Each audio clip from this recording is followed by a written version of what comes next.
मिश्रा जी, जब आप बौद्ध धर्म से जुड़े, आप महात्मा बुद्ध के विचारों से आप जुड़े, तो आपने ये चीज़ ध्यान दी कि जो 22 प्रतिज्ञाएं साथ में जोड़ी गई हैं, उनमें ये भी कहा जाता है कि मैं ब्रह्मा विष्णु महेश को नहीं मानूंगा, तो सनातन धर्म की तो नींव है। नहीं नहीं नहीं, आप वहाँ पे गलत कॉन्टेक्स्ट में जा रही हैं। ब्रह्मा विष्णु महेश का जो इंटरप्रिटेशन वो लोग करते हैं, so called Hindu, so called सनातनी, वो है ही नहीं। गौतम बुद्ध क्या कहते हैं? अहिंसा सबसे बड़ी चीज़ है, मानव मानव चीज़ है। अब वो बताओ, वो संत कैसे हो सकता है जो कहता है सर ला के आओ? ये तो हिंसा है ना। तो वो संत कहाँ से हो गया? ना वो सनातन को मानता है, ना बौद्ध को मानता है। समझिए इस बात को, कंटेस्ट समझिए। उनको सत्ता चाहिए। नमस्कार, जनता लाइव देख रहे हैं आप, और मैं हूं आपके साथ पूजा, और इस वक्त हम मौजूद है जंतर मंतर पर, जहां से आज जाति तोड़ो समाज जोड़ो, जो राजेंद्र पाल गौतम जी का मिशन जय भीम है, उसके तहत एक लंबे समय से वो इस जाति तोड़ो समाज जोड़ो की मुहिम पर काम कर रहे हैं, जिसे लेकर जो विवाद है वो तब गरमाया जब अशोक विजयदशमी के दिन उन्होंने 10,000 से ज़्यादा लोगों को बौद्ध धर्म से जोड़ने का प्रयास किया, और वहाँ रीति के अनुसार 22 प्रतिज्ञाओं को भी लोगों को दोहराया गया। लेकिन उन 22 प्रतिज्ञाओं से के खिलाफ जो हिंदू संगठन थे, कुछ हिंदू धर्म के लोगों का कहना था कि उनकी भावनाएं आहत हो रही हैं, क्योंकि उनके धर्म पर एक तरह से प्रहार था, और इसलिए उन्होंने इसका विरोध किया। राजेंद्र पाल गौतम ने अपनी कुर्सी, कैबिनेट मिनिस्टर की कुर्सी गंवाई। उसके बाद भी ये मामला अभी तक थमने का नाम नहीं ले रहा है, और अब जो बहुजन समाज के लोग हैं वो भी इस मुद्दे को लेकर काफ़ी आगे निकल रहे हैं, क्योंकि उनका ये कहना है कि बौद्ध धर्म से आखिर इतनी नफरत क्यों है हिंदू समाज को। इस वक्त मेरे साथ पीएन मिश्रा जी हैं, क्योंकि जब मैं बहुजन समाज की बात करती हूँ तो ऐसे में मिश्रा, दुबे, पाठक ऐसे लोग मिल जाते हैं तो थोड़ा आश्चर्य होता है। तो सर, सबसे पहला सवाल तो यही है कि आप यहाँ कैसे और कब से? मैं यहाँ बचपन से ही मेरा एक ऐसा रहा है कि मतलब जाति प्रथा और ये धर्म वगैरह जो है, धर्म को बेसिकली समझने की बात है। तो धर्म कोई भी धर्म हो, चाहे वो सनातन धर्म हो, चाहे बौद्ध धर्म हो, चाहे क्रिश्चियन धर्म हो, चाहे आपका इस्लामिक धर्म हो, तो सब धर्म, कोई धर्म भेदभाव नहीं सिखाता। और सबसे जो धर्म जो बेसिक चीज़ है, धर्म की बेसिक पे आओगे तो मतलब कोई भी आपस में भेदभाव नहीं सिखाता, और मानवता की बात करता है। वो मानवता की बात करता है। तो किसी धर्म से कोई वो नहीं होना चाहिए, भेदभाव नहीं होना चाहिए। मानवता मेन धर्म का मुद्दा है, और मानवता मानव में आपस में प्रेम होना चाहिए, आपस में भेदभाव नहीं होना चाहिए, छुआछूत नहीं होना चाहिए। इन चीज़ों का बचपन से ही मैं विरोध कर रहा हूँ। और मैं मतलब मिश्रा जी, आप जनेऊ नहीं पहनते हैं, आपने पंचशील का पट्टा लगाया हुआ है? नहीं, देखिए पंचशील क्या है? 5 चीज़ें हैं जो धर्म बताता है कि 5 चीज़ों का धारण करो। धर्म बेसिकली, धर्म का मतलब है कोई चीज़ धारण करने की चीज़, what you have to adopt in your self, in your life. तो जो अच्छी बातें हैं वो आप अडॉप्ट करिए। तो आप जनेऊ नहीं पहनते? नहीं, ये कहना वो जनेऊ पहनो ना पहनो, मुझे उससे कोई लेना देना नहीं है। मैं नहीं पहनता हूँ तो इसका मतलब दूसरा पहनता है तो वो गलत करता है, मैं इसको भी नहीं मानता। हाँ, तो ये इन 22 प्रतिज्ञाओं में ऐसा क्या है जिससे हिंदू धर्म को, सनातन धर्म को मानने वाले लोगों को आहत होना चाहिए, या वो आहत हो रहे हैं? नहीं, गलत है, नहीं होना चाहिए, बिल्कुल नहीं होना चाहिए। वो धर्म को समझते ही नहीं है। जो लोग धर्म को नहीं समझते वो आहत है। मेरे ख्याल से वो किसी धर्म को नहीं मानते हैं, उनका एजेंडा कुछ और है। उनका एजेंडा है कि मतलब अपने स्वार्थ को सिद्धि के लिए धर्म का गलत प्रचार करके और स्वार्थ सिद्धि करें, और समाज के जो गरीब तबके हैं, या दलित समाज जिसको कहते हो आप, या तो मतलब जैसे निचला तबका है, उस पर प्रभुत्व जमा के अपना कब्जा करके रखें, और अपने सत्ता को कायम रखें। आप इस मिशन से कब से जुड़े हुए हैं कि जाति तोड़ो समाज जोड़ो? जाति को तोड़ना, क्योंकि आप खुद ब्राह्मण समाज से हैं, ऐसे में आप बेहतर जानते होंगे कि किस तरीके से जो वर्ण व्यवस्था है वो अभी भी स्थापित है, जो भेदभाव है वो किस तरीके से, किस हद तक अभी भी बरकरार है। ऐसे में क्या ये संभव है? बिल्कुल संभव है, धीरे धीरे। इसके लिए सबसे बहुत जरूरी चीज़ है किसी चीज़ को समझना, और समझने के लिए ज्ञान और शिक्षा की ज़रूरत है। और अगर शिक्षा का अभाव है तो आप अशिक्षित हैं तो आप नहीं समझ पाएंगे। तब आप रूढ़िवादी चीज़ें जो हैं, जो गलत है, धर्म के अंदर ये चीज़ें का वो नहीं है। किसी वेद में उठाइए, किसी इस्लामिक जो टेक्स्ट है उसमें उठाइए, या क्रिश्चियन के उसमें उठाइए, कहीं भी वर्ण व्यवस्था की बात नहीं है। मतलब हिंदू धर्म में, वेदों में वर्ण व्यवस्था की बात नहीं? बिल्कुल नहीं है, छुआछूत नहीं है। मनुस्मृति में तो है ना? मनुस्मृति अलग चाहिए। मनुस्मृति वेद का भाग नहीं है? नहीं, वेद नहीं है।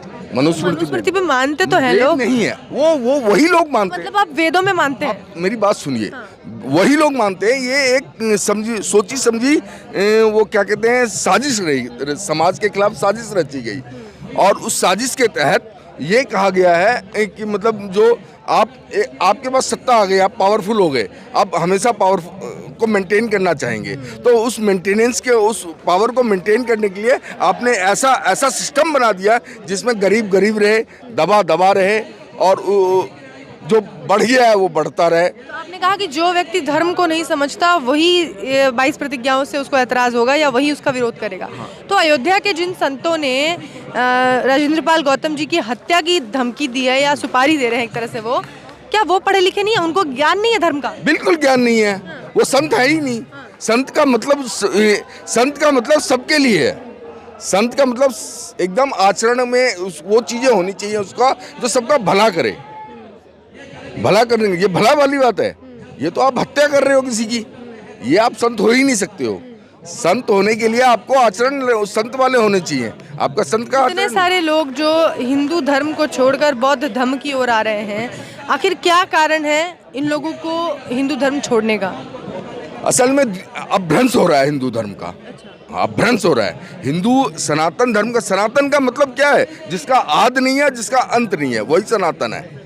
जो सृष्टि में जो चीजें हैं सारी सनातन है, तो सृष्टि में तो हर मानव है, तो वो सनातन नहीं है। मतलब हर व्यक्ति हिंदू है? हाँ। हिंदू नहीं है, हिंदू शब्द ही नहीं है, सनातनी है। सनातन का तो जिसका जन्म नहीं हुआ और जिसका अंत नहीं है वो सनातन है।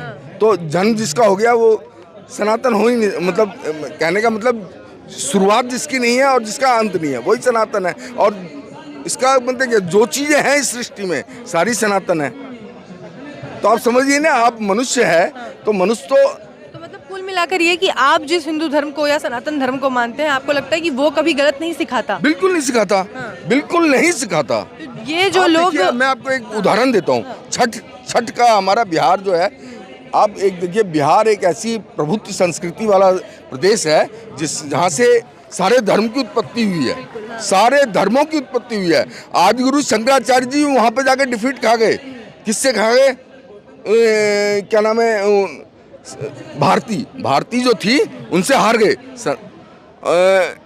वहाँ क्यों हार गए? वो तो अपने आप को बहुत विद्वान थे। वहाँ पे विद्वता इतनी है, वहाँ पे सारे धर्म, बौद्ध धर्म वहाँ से निकला, गुरु नानक जी वहाँ से निकले, सनातन धर्म वहाँ से है। तो वो वहाँ तो धर्म, वहाँ ज्ञान का प्रचार है। बेसिकली आपको ज्ञानी होना चाहिए। फिलॉसफी समझिए ना, आप शिक्षित नहीं है, आपको शिक्षा नहीं मिली, आप नहीं समझ पाएंगे। आपको कहेंगे कि मतलब ये आप ऐसा करोगे तो आपको ये।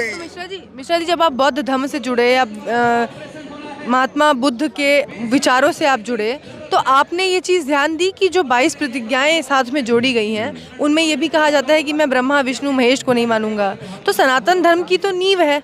नहीं, आप वहाँ पे गलत कॉन्टेक्स्ट में जा रही हैं। ब्रह्मा विष्णु महेश का जो इंटरप्रिटेशन वो लोग करते हैं, so called Hindu, so called सनातनी, वो है ही नहीं। ब्रह्मा विष्णु महेश अलग चीज है।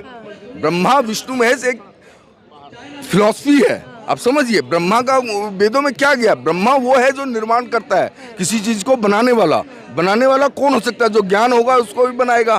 कोई चीज का इन्वेंशन कौन करता है? इन्वेंटर। जो किसी चीज को बनाए, क्रिएटर। जो क्रिएट करे, क्रिएट कौन करेगा? अगर आपको ज्ञान नहीं है किसी चीज का, उस चीज को क्रिएट नहीं कर सकते। और जो चीज क्रिएशन करेगा वो ब्रह्मा है। तो ब्रह्मा कौन है? आप भी ब्रह्मा हो सकती है, मैं भी ब्रह्मा हो सकता हूँ। सब मान लीजिए मैंने पेन का इन्वेंट किया तो उसका ब्रह्मा कौन हो गया? ओके, आइंस्टाइन ने बल्ब का किया तो उसका ब्रह्मा कौन है? आइंस्टाइन है। तो ब्रह्मा कुल मिला के जो पाखंडवाद है उससे दिक्कत। यस। पाखंडवाद सनातन धर्म को नहीं समझ पाता है और पाखंडवाद के तहत वो अपने सत्ता को कायम करते हैं। इसके पीछे आप समझिए ना, साजिश है। तो यहाँ आप किसका विरोध करने के लिए आए हैं? किस चीज का समर्थन कर रहे हैं? मैं देखिए अहिंसा परमो धर्म। आपको एक चीज बता रहा हूँ, अहिंसा परमो धर्म सनातन धर्म का एक मूल मंत्र है। और क्या कहते हैं अहिंसा? गौतम बुद्ध क्या कहते हैं? अहिंसा सबसे बड़ी चीज है, मानव चीज है। अब वो बताओ, वो संत कैसे हो सकता है जो कहता है सर ला के आओ? ये तो हिंसा है ना। तो वो संत कहाँ से हो गया? ना वो सनातन को मानता है ना बौद्ध को मानता है। समझिए इस बात को, कंटेस्ट समझिए। उनको सत्ता चाहिए, हमारे गरीब और कुचले लोगों पे वो सत्ता काबिज करना चाहते हैं। सवाल ये है, लड़ाई इस चीज़ की है, लड़ाई धर्म की नहीं है, लड़ाई मानवतावाद की है। तो हम मानवतावाद के साथ जुड़े हैं, इसलिए छुआछूत है ही नहीं, छुआछूत है ही नहीं। ये तो इन्होंने बना दिया कि अगर ये टच में रहेगा। सनातन धर्म में छुआछूत नहीं था। नहीं है, बिल्कुल नहीं है, शुरू से नहीं है। किसी वेद मनुस्मृति सनातन धर्म का हिस्सा नहीं है। नहीं, मनुस्मृति में भी छुआछूत का वर्णन नहीं है।